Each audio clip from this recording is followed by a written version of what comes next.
Janabheri news కి స్వాగతం. Bulletin లో ముందుగా హెడ్లైన్స్ చూద్దాం.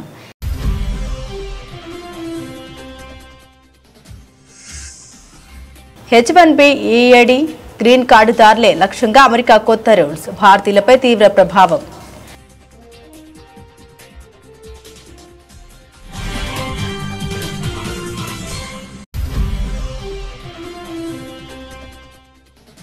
భారత్పై నోరు పారేసుకుంటున్న పాక్ ఉపేంద్ర ద్వివేది గట్టి వార్నింగ్. మళ్లీ ఏదైనా మూర్ఖపు చర్యకు దిగితే ఆపరేషన్ సింధూర్ రెండో రౌండ్కు తాము రెడీగా ఉన్నామని స్పష్టం చేసిన ఆర్మీ చీఫ్.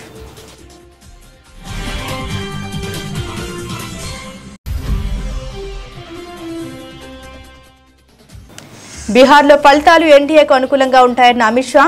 గత 20 ఏళ్లలో బీహార్లో పురోగతికి పునాది వేశామన్న కేంద్ర మంత్రి.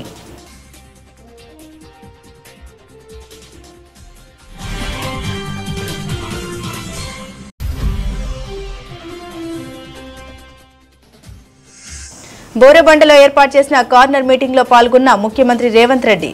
సమస్యల పరిష్కారానికి నవీన్ యాదవ్ ను గెలిపించారని ఓటర్లకు విజ్ఞప్తి.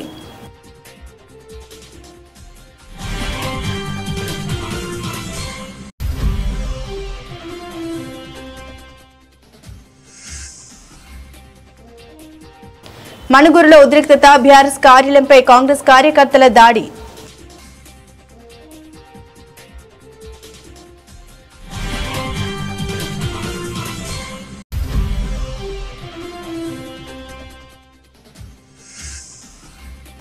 నకిలీ మద్యం కేసులో జోగి రమేష్ అరెస్ట్. రాజకీయ కక్షతోనే తనను ఇరికించారన్న మాజీ మంత్రి.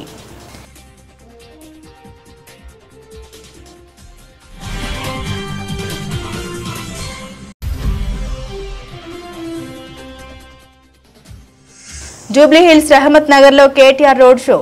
అడ్డగోలు హామీలిచ్చి ప్రజల్ని పచ్చి మోసం చేశారని సీఎం రేవంత్ రెడ్డిపై మండిపడ్డ మాజీ మంత్రి.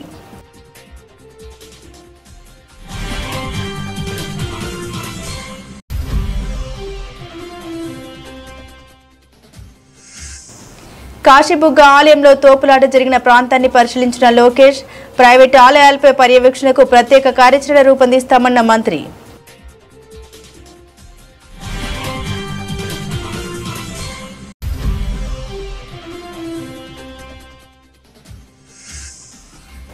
ఫోన్ ట్యాపింగ్ విషయంలో సంచలన ఆరోపణ చేసిన కల్వకుంట్ల కవిత.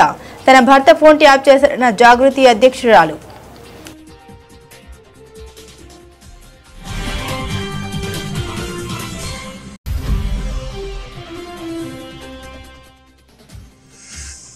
కాశీబుగ్గ దుర్ఘటనకు ప్రభుత్వం బాధ్యత వహించాలి డిమాండ్ చేసిన మాజీ మంత్రి ధర్మాన ప్రసాదరావు.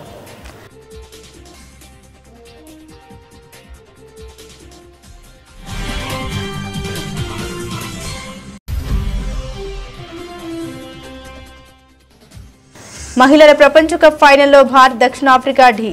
ఫైనల్ మ్యాచ్ కు వర్షం ముప్పు, 63% chance.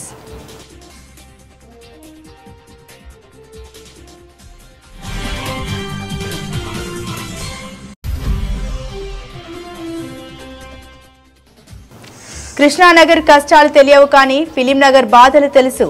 Jatadhara pre release event లో నటుడు సుధీర్ బాబు.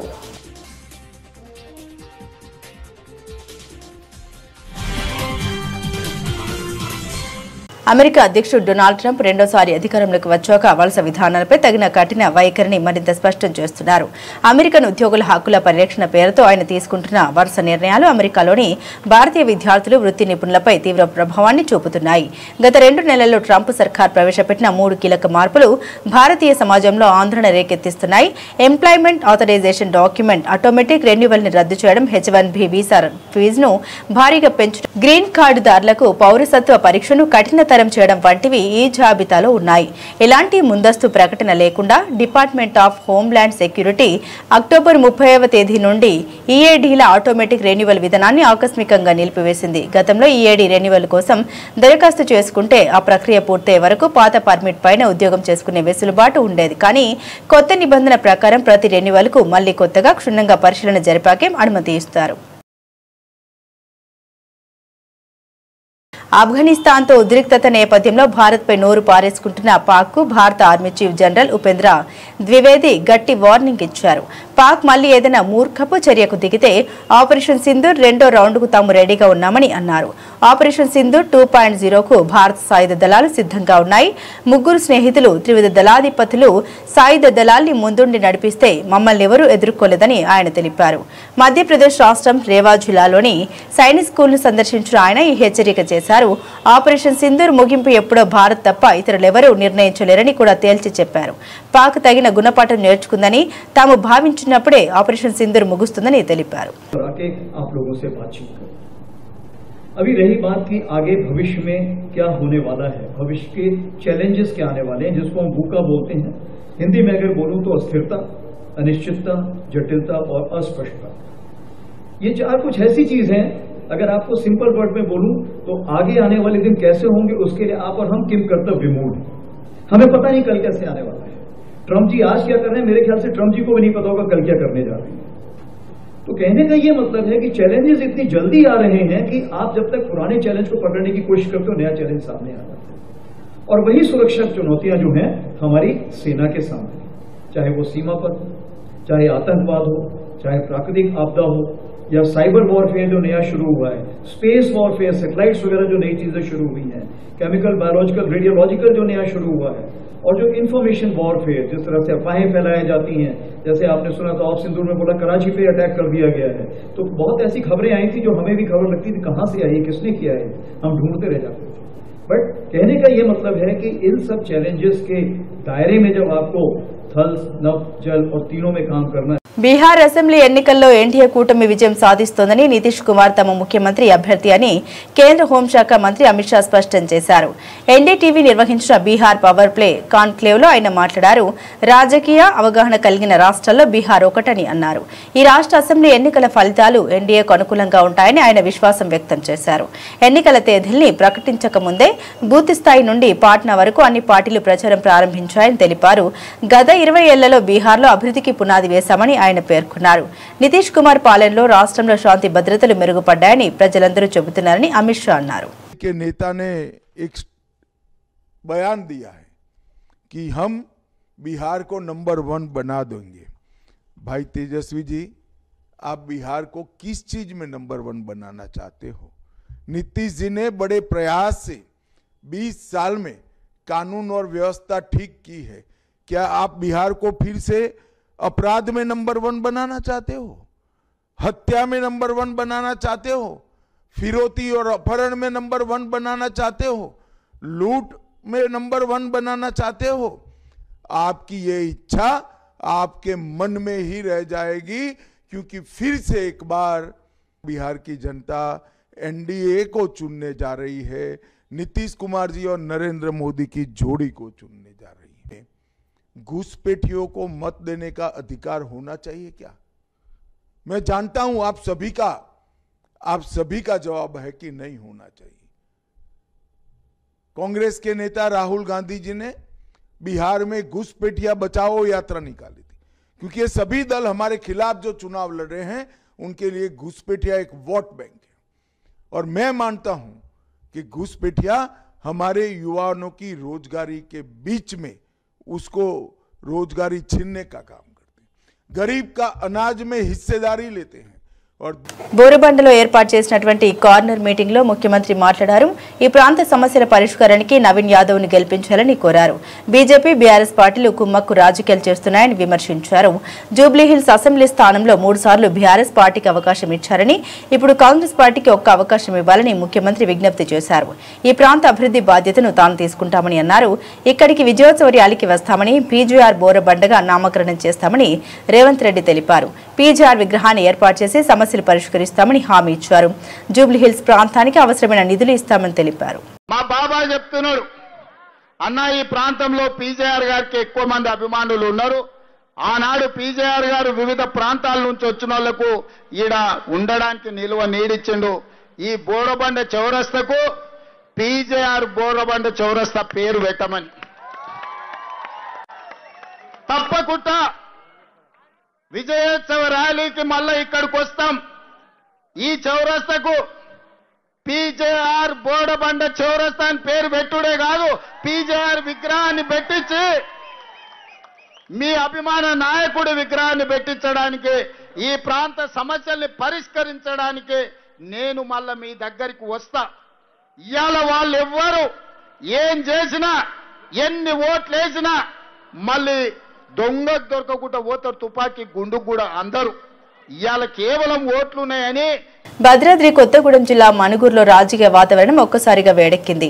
స్థానిక భారత రాష్ట్ర సమితి పార్టీ కార్యాలయంపై కాంగ్రెస్ పార్టీ కార్యకర్తలు దాడికి పాల్పడడంతో అక్కడ తీవ్ర ఉద్రిక్తత చోటు చేసుకుంది. మణుగూరులోని బీఆర్ఎస్ కార్యాలయంలోకి ప్రవేశించిన కాంగ్రెస్ కార్యకర్తలు అక్కడి ఫర్నిచర్ను ధ్వంసం చేయడంతో పాటు నిప్పు పెట్టారు. అంతేకాకుండా కార్యాలయం ఆవరణంలో ఏర్పాటు చేసిన ఫ్లెక్సీలను, బ్యానర్లను చించివేశారు.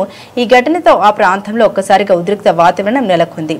ప్రభుత్వానికి చెందిన స్థలంలో బీఆర్ఎస్ పార్టీ కార్యాలయాన్ని అక్రమంగా నిర్మించారని కాంగ్రెస్ నేతలు కొంతకాలంగా ఆరోపిస్తున్నారు.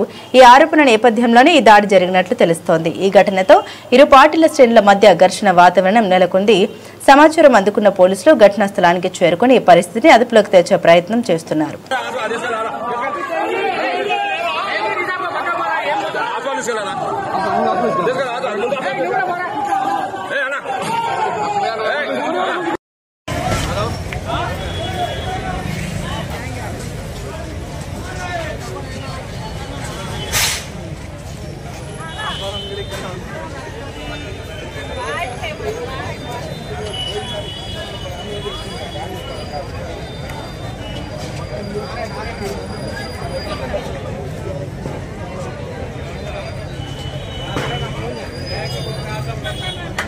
నకిలీ మద్యం కేసులో వైసీపీ సీనియర్ నేత మాజీ మంత్రి జోగి రమేష్ ను ప్రత్యేక దర్యాప్తు బృందం అధికారులు అరెస్టు చేశారు. కృష్ణా జిల్లా ఇబ్రహీంపట్నంలోని ఆయన నివాసంలో ఈరోజు ఉదయం నాటకీయ పరిణామాల మధ్య ఆయన్ను అదుపులోకి తీసుకున్నారు. ఈ అరెస్టు ఏపీ రాజకీయ వర్గాల్లో తీవ్ర కలకలం రేపింది. ఇక వివరాల్లోకి వెళ్తే ఈరోజు ఉదయం భారీ పోలీసు బలగాలతో సిట్ అధికారులు జోగి రమేష్ ఇంటికి చేరుకున్నారు. తొలుత ఆయన అనుచరుడైన రామును విచారణ నిమిత్తం అదుపులోకి తీసుకున్నారు. అనంతరం హైడ్రామా నడుమ జోగి రమేష్ ను అరెస్టు చేశారు. ఈ విషయం తెలుసుకున్న వైసీపీ కార్యకర్తలు, అభిమానులు పెద్ద సంఖ్యలో ఆయన ఇంటి వద్దకు చేరుకున్నారు. వారికి అభివాదం చేస్తూనే జోగి రమేష్ పోలీసు వాహనంలోకి ఎక్కారు. ఈ కేసులో ప్రధాన నిందితుడిగా ఉన్న అద్దెపల్లి జనార్దన్ ఇచ్చిన వాంగ్మూలం ఆధారంగానే జోగి రమేష్ ను అరెస్టు చేసినట్లు తెలుస్తోంది. జోగి రమేష్ ప్రోద్బలంతోనే తాను నకిలీ మద్యం తయారు చేసినట్లు జనార్దన్ విచారణలో వెల్లడించినట్లు సమాచారం. ఈ వాంగ్మూలాన్ని కీలక ఆధారంగా తీసుకుని సిట్ అధికారులు తదుపరి చర్యలు చేపట్టారు. అయితే ఈ ఆరోపణల్ని జోగి రమేష్ మొదటి నుండి ఖండిస్తున్నారు. ప్రభుత్వం తనపై రాజకీయ కక్ష సాధింపు చర్యలకు పాల్పడుతోందని, ఈ కేసుతో తనకు ఎలాంటి సంబంధం లేదని ఆయన గతంలోనే స్పష్టం చేశారు.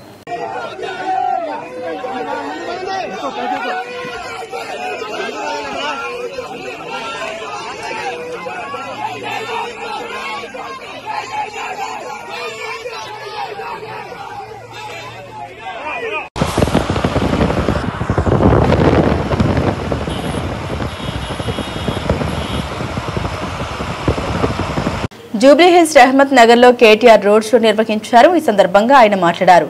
జూబ్లీహిల్స్ ప్రజలంటే మాగంటి గోపీనాథ్ ఎంతో అభిమానం ఉండేదని అన్నారు. జూబ్లీహిల్స్ ప్రజలకు బీఆర్ఎస్ అండగా ఉంటుందని తెలిపారు.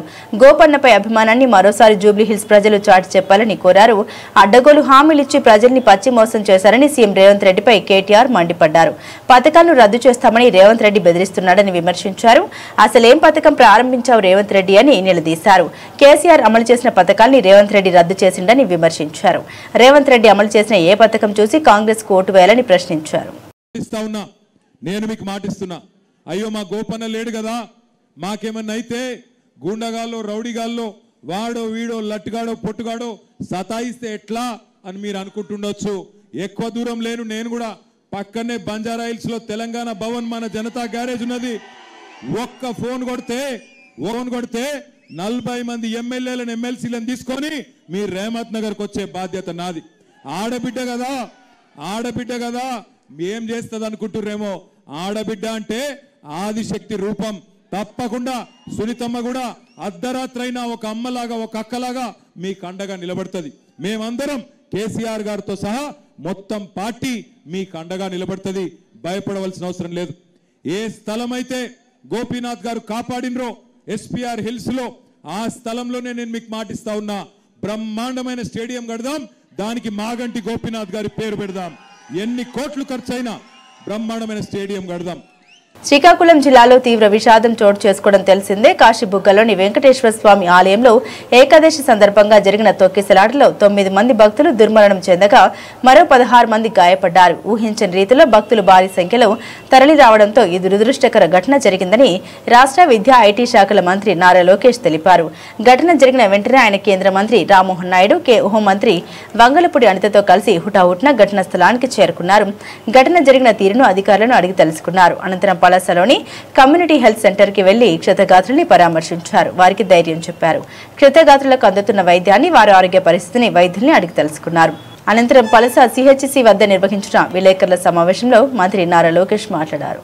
గౌరవ ముఖ్యమంత్రి గారు ఇది తెలుసుకున్న వెంటనే నాతో మరియు డిజాస్టర్ మేనేజ్మెంట్ మార్చులు అనిత గారితో కూడా మాట్లాడటం జరిగింది.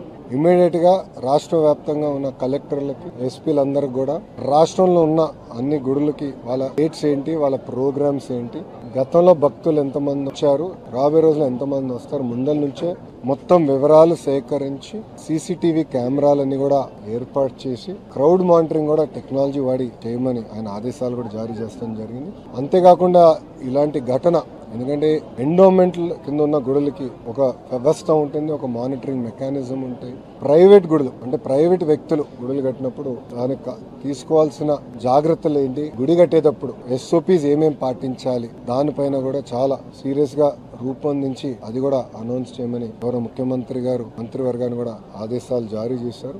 ఇది ప్రభుత్వం చాలా సీరియస్ గా తీసుకుంటున్నాం. అనుకోకుండా ఇంకో ఘటన జరిగింది. గౌరవ ముఖ్యమంత్రి గారు ఆయన ఎప్పటి నుంచో ఒక ప్రోగ్రామ్ ఉంది కనుక ఆ ప్రోగ్రామ్కి వెళ్ళొచ్చిన తర్వాత భవిష్యత్ కార్యాచరణ ఏంటి, ఎలా చేస్తే బాగుంటుంది అని కూడా ఆయనతో చర్చించి ఆ గ్రూప్ ఆఫ్ మినిస్టర్స్ నిర్ణయాలు తీసుకుంటాం. బీఆర్ఎస్ ప్రభుత్వ హయాంలో చోటు చేసుకున్న ఫోన్ ట్యాపింగ్ వ్యవహారంపై తెలంగాణ జాగృతి అధ్యక్షురాలు కల్వకుంట్ల కవిత కీలక వ్యాఖ్యలు చేశారు. తన భర్త ఫోన్ ను కూడా ట్యాప్ చేశారని ఆమె ఆరోపించారు. సొంత భావ ఫోన్ ను కూడా ట్యాప్ చేస్తారని ఆమె ప్రశ్నించారు. ఫోన్ ట్యాపింగ్ కు సంబంధించిన వార్తలు వినగానే తనకు ఏదోలా అనిపించదని ఆమె అన్నారు. జాగృతి జనంబాట కార్యక్రమంలో భాగంగా కరీంనగర్ లో ఆమె మీడియాతో మాట్లాడారు. బీఆర్ఎస్ లో తాను ఎన్నో అవమానాలకు గురయ్యామని ఆవేదన వ్యక్తం చేశారు. అన్యాయం జరిగితే భరిస్తాను, కానీ అవమానాన్ని మాత్రం సహించబోమని తెలిపారు. ఆత్మగౌరవం కోసమే తాను పార్టీతో విభేదించామని ఆమె పేర్కొన్నారు. కాశీబుగ్గ ఆలయంలో జరిగిన దుర్ఘటనకు కూటమి ప్రభుత్వమే బాధ్యత వహించాలని వైఎస్ఆర్సీపీ సీనియర్ నాయకుడు మాజీ మంత్రి ధర్మాన ప్రసాదరావు అన్నారు. తొక్కిసలాట ఘటనలో భక్తులు మరణించడం పట్ల ఆయన దిగ్భ్రాంతికి గురయ్యారు. ఈ మేరకు ఆయన మీడియాతో మాట్లాడారు. కాశీబుగ్గ తొక్కిసలాట్లో అమాయకులైన భక్తుల ప్రాణాలు కోల్పోయారు. ప్రభుత్వ యంత్రాంగం నిర్లక్ష్యంగా వ్యవహరించింది. దైవ దర్శనానికి ఇంత పెద్ద సంఖ్యలో వస్తున్నారని తెలియదా? ప్రతి ఏటా ఈ రోజున ఎక్కువ సంఖ్యలో భక్తులు వస్తారు కదా. ముందస్తు సమాచారం ఉన్నా పోలీసులు ఎందుకు భద్రత ఇవ్వలేదు? ఇది పూర్తిగా పాలనా వైఫల్యం. ఈ దుర్ఘటనకు ప్రభుత్వం బాధ్యత వహించాలి. గత అనుభవాల నుండి ప్రభుత్వాలు పాఠాలు నేర్చుకోలేదు. ఈ ఘటన మాజీ సీఎం వైఎస్ జగన్మోహన్ రెడ్డి తీవ్ర దిగ్భ్రాంతి వ్యక్తం చేశారు. ఈ ఘటనపై పూర్తి వివరాలు తెలియజేయాలని కోరారు అని ధర్మాన పేర్కొన్నారు. కార్యక్రమం కోసం తండోపతండాలుగా దేవాలయాలకు వస్తూ ఉంటారు. కొన్ని ముఖ్యమైన దేవాలయాల్లో భారీ ఎత్తున భక్తులు వచ్చేటువంటి సాంప్రదాయం ఉంది. రాష్ట్ర ప్రభుత్వం ఇట్లాంటి దేవాలయాల్ని వస్తున్నటువంటి రద్దీని దృష్టిలో పెట్టుకుని తగిన ఏర్పాట్లు చేయాల్సిన అవసరం ఉంది. దేవాలయం ప్రైవేటుదా ప్రభుత్వానిదా అన్నది ప్రశ్న కాదు. ప్రజల ప్రాణాలు కాపాడాల్సినటువంటి బాధ్యత. దానికోసం అనేకమైన డిపార్ట్మెంట్లతో రూపొందినటువంటి ప్రభుత్వం ఆ బాధ్యత వహించాల్సి ఉంటుంది. ప్రజాస్వామ్యంలో ప్రభుత్వాలు ఇక్కడ స్పష్టంగా కనిపిస్తున్నది ఏంటంటే ప్రభుత్వ వైఫల్యం కనిపిస్తుంది. 2 కానిస్టేబుల్ వెళ్ళారని తెలిసింది. అంటే మీకు నోటీసులో ఉంది కదా. ఈ దేవాలయానికి విపరీతంగా భక్తులు వస్తారు, రద్దీ అవుతుంది అన్న విషయం వారి నోటీసులో ఉంది. నోటీసులో ఉండి కూడా మీరు తగిన ఏర్పాట్లు అక్కడ చేయలేకపోవడం వల్ల ఈనాడు ఈ 9 మంది మరణానికి దారితీసింది. సీరియస్గా ఇంజరీ అయినటువంటి 2, చిన్న చిన్న గాయాలతో మరొక 6 ఈనాడు హాస్పిటల్ పాలైనారు. ఈ సంఘటన ఇది ఒక్కటి కాదు, మనం చూస్తూనే ఉన్నాం. సింహాచలంలో ఇటీవల జరిగింది. పక్క రాష్ట్రాల్లో 2 రాష్ట్రాలకు చెందినటువంటి పౌరులు చనిపోయినటువంటి సంఘటనలు కూడా చూస్తున్నాం. ఇన్ని చూసిన తర్వాత కూడా ఎందుకు ప్రభుత్వం మహిళల ప్రపంచ కప్ 2025 ఫైనల్ సమరానికి రంగం సిద్ధమైంది. నవీ ముంబైలోని డివై పాటిల్ స్టేడియంలో టైటిల్ కోసం భారత్ దక్షిణాఫ్రికా జట్లు అమీతుమీ తేల్చుకోనున్నాయి. 7 సార్లు ఛాంపియన్గా నిలిచిన ఆస్ట్రేలియాను సెమీస్లో మట్టి కర్పించి భారత్ ఫైనల్కు దూసుకొస్తే మరో బలమైన జట్టు ఇంగ్లాండ్పై గెలిచి దక్షిణాఫ్రికా తుది పోరుకు అర్హత సాధించింది. ఇరు జట్లు అద్భుతమైన ఫామ్లో ఉండడంతో ఈ మ్యాచ్ హోరాహోరీగా సాగడం ఖాయమని అందరూ భావిస్తున్నారు. అయితే ఈ కీలక పోరుకు వరుణుడు అడ్డంకిగా మారే సూచన స్పష్టంగా కనిపిస్తున్నాయి. ప్రముఖ వాతావరణ సంస్థ ఆక్యువెదర్ ప్రకారం ఈరోజు నగరంలో 63% వర్షం పడే అవకాశం ఉంది. అలాగే 13% ఉరుములతో కూడిన జల్లులు పడొచ్చని అంచనా వేసింది. దీంతో మ్యాచ్కు పదే అంతరాయం కలిగే అవకాశం ఉందని ఆట సాఫీగా సాగడం కష్టమేనని తెలుస్తోంది. ఒకవేళ వర్షం కారణంగా మ్యాచ్ రద్దయితే పరిస్థితి ఏంటి, విజేతను ఎలా నిర్ణయిస్తారు అనే ఆసక్తి అందరిలోనూ నెలకొంది. ఇలాంటి పరిస్థితుల కోసం నిర్వాహకులు పక్కా ప్రణాళికతో సిద్ధంగా ఉన్నారు. ముందుగా నిర్దేశిత రోజున ఆదివారమే మ్యాచ్ను పూర్తి చేయడానికి అధికారులు అన్ని ప్రయత్నిస్తారు. అవసరమైతే ఓవర్లను కుదించి అయినా ఫలితం తేల్చేందుకు చూస్తారు. నిబంధన ప్రకారం ఫలితం తేలాలంటే ఇరు జట్లు కనీసం 20 ఓవర్ల చొప్పున ఆడాల్సి ఉంటుంది. ఒకవేళ ఆదివారం ఆట పూర్తిగా సాధ్యం కాకపోతే నవంబర్ 3న రిజర్వ్ డేను ఏర్పాటు చేశారు. అత్యంత అరుదైన సందర్భంలో రిజర్వ్ డే రోజు కూడా వర్షం పడి కనీసం 20 ఓవర్ల ఆట సాధ్యం కాకపోతే అప్పుడు ఇరు జట్లను సంయుక్త విజేతలుగా ప్రకటిస్తారు. ఈ సందర్భంలో ట్రోఫీని భారత్ దక్షిణాఫ్రికా జట్లు పంచుకుంటాయి. దీంతో ఈసారి ఒక్క విజేత కాకుండా 2 ఛాంపియన్లు ఉండే అవకాశం కూడా ఉంది.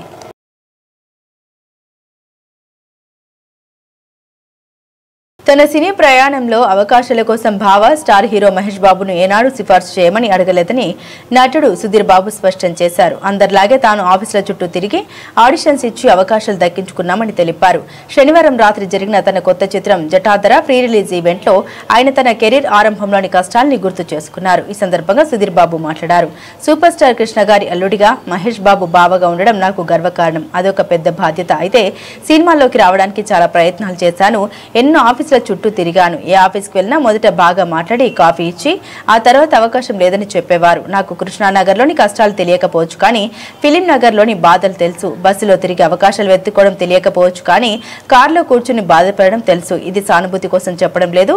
అలా చెప్పాలనుకుంటే నా మొదటి సినిమా సమయంలోనే చెప్పేవాడిని తెలిపారు. సో ప్రత్యేకంగా ఏది నేను అడ్వాంటేజ్ తీసుకోలేదు. So that's what it is. అంటే ఇప్పుడు ఫిలిం నగర్లో కష్టాలు నాకు తెలియకపోవచ్చు, కృష్ణానగర్లో కష్టాలు నాకు తెలియకపోవచ్చు, కానీ ఫిలిం నగర్లో ఉండే బాధలు నాకు తెలుసు. ఒక పూట తిండి లేకపోవడం ఎలా ఉంటుందో నాకు తెలియకపోవచ్చు, కానీ కళ్ళెదురుగా తిండి ఉండి నిరాశతో తినలేకపోవడం, ముద్ద దిగకపోవడం అది ఎలా ఉంటుందో నాకు తెలుసు. బస్సులో ట్రావెల్ చేసి నేను అవకాశాల కోసం తిరిగి ఉండకపోవచ్చు, కానీ కారులో కూర్చొని ఎడడం ఏంటో నాకు తెలుసు. చాలా పెద్ద తప్పు చేసినట్టుగా ఫీల్ అవుతాను.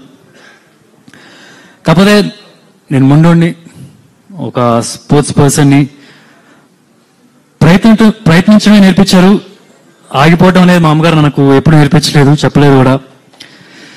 సో అట్లాగా కృష్ణ గారు అల్లుడు మహేష్ బాబు బావ లాగా నేను యాక్టింగ్లో ప్రయత్నాలు మొదలెట్టాను. మీకు తెలిసిన కొన్ని ప్రొడక్షన్స్ పేర్లు చెప్పండి. నేను ఖచ్చితంగా చెప్పగలను. వాళ్ళ ఆఫీస్ గేటు డెఫినెట్ గా టచ్ చేసి ఉంటాను. పీపుల్స్ మీడియా వాళ్ళే ఫస్ట్ నాకు వెళ్ళి కలవడం కూడా, అంటే లేటెస్ట్ స్టేజ్లో. సో ఇందులో ఉంది, ప్రతి ఒక్కరు చేశారు కదా, ప్రతి ఒక్క ఆఫీస్కి వెళ్తారు కదా అని చెప్పి మీరు అనుకుంటూ ఉండొచ్చు. డెఫినెట్ గా నేను కూడా అదే చేశాను. ఆడిషన్స్ ఇచ్చాను. కొన్ని వీడియోస్, కొన్ని ఫైట్ యాక్షన్ స్టంట్ వీడియోస్ ఇవన్నీ పట్టుకొని ప్రతి ఆఫీస్కి తిరిగాను. అలా వెళ్ళిన ప్రతి ఆఫీస్కి నాకు కుర్చీ వేసి మాట్లాడి ఒక కాఫీ ఇచ్చి దాంతో నో చెప్పేవాళ్ళు. అంటే పాపం కొందరికి ఆ మాత్రం కూడా రాదు, అంటే గేట్ దగ్గర నో చెప్తారేమో. నేను చెప్పాల్సింది ఏమనుకుంటున్నానంటే, బులెటిన్ ముగించే ముందు హెడ్లైన్స్ మరోసారి.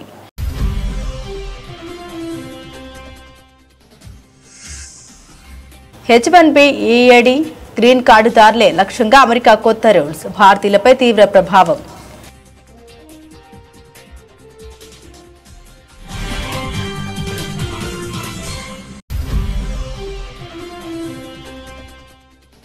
భారత్పై నోరు పారేసుకుంటున్న పాక్ ఉపేంద్ర ద్వివేది గట్టి వార్నింగ్.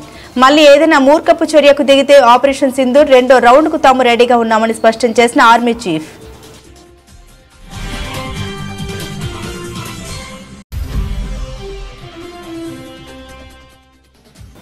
బీహార్లో ఫలితాలు ఎన్డీఏకు అనుకూలంగా ఉంటాయన్న అమిత్ షా.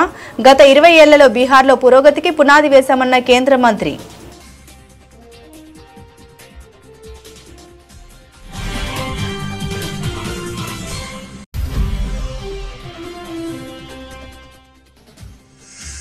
బోరబండలో ఏర్పాటు చేసిన కార్నర్ మీటింగ్ లో పాల్గొన్న ముఖ్యమంత్రి రేవంత్ రెడ్డి. సమస్యల పరిష్కారానికి నవీన్ యాదవ్ ను గెలిపించారని ఓటర్లకు విజ్ఞప్తి.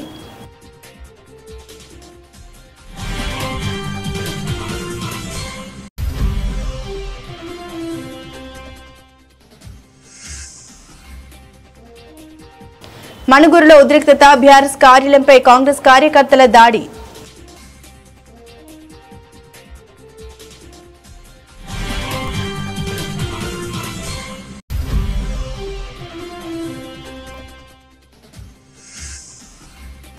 నకిలీ మద్యం కేసులో జోగి రమేష్ అరెస్ట్. రాజకీయ కక్షతోనే తనను ఇరికించారన్న మాజీ మంత్రి.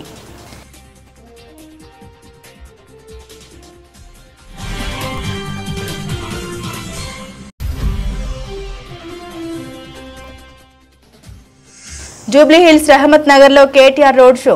అడ్డగోలు హామీలిచ్చి ప్రజల్ని పచ్చి మోసం చేశారని సీఎం రేవంత్ రెడ్డిపై మండిపడ్డ మాజీ మంత్రి.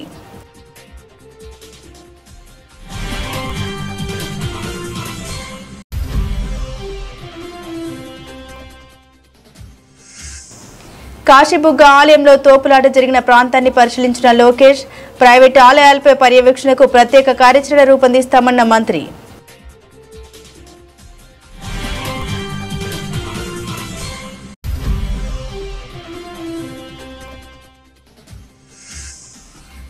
ఫోన్ ట్యాపింగ్ విషయంలో సంచలన ఆరోపణ చేసిన కల్వకుంట్ల కవిత. తన భర్త ఫోన్ ట్యాప్ చేసిన జాగృతి అధ్యక్షురాలు.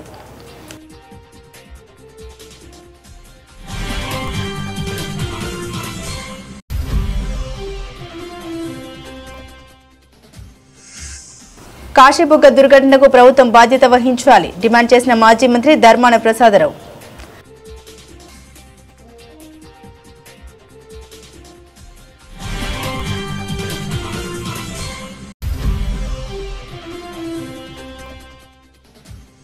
మహిళల ప్రపంచ కప్ ఫైనల్లో భారత్ దక్షిణాఫ్రికా ఢీ.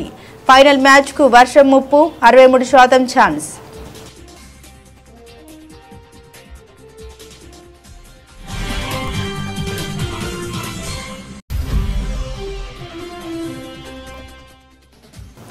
కృష్ణానగర్ కష్టాలు తెలియవు కానీ ఫిలిం నగర్ బాధలు తెలుసు. జటాధర ప్రీ రిలీజ్ ఈవెంట్ లో నటుడు సుధీర్ బాబు.